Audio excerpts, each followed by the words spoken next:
Alright guys, a quick one. Here, I'll detail how to access Samsung call recording settings. So if at the end of this you found this often informative, please don't forget to like and then subscribe.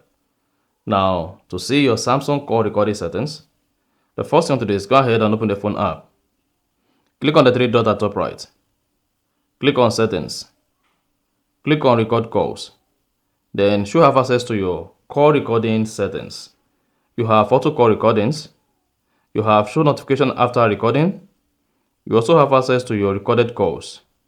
And then you can also delete recordings older than 1 month. So if you want to show notification after recording, just turn this on.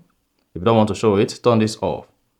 If you want to auto record, turn this on. If you don't want to auto record, turn this off. And if you want to customize your auto call recordings, click on auto call recordings, turn it on.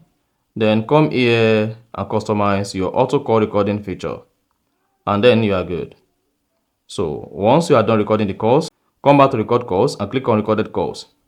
Then you have access to all your recorded calls here. You can now go ahead, click on it, choose an application to play it on your Samsung phone.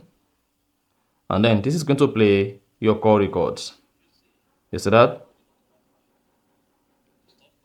And that is it. So that's exactly how to access Samsung call recording settings. So if you found this often informative, please don't forget to like and then subscribe.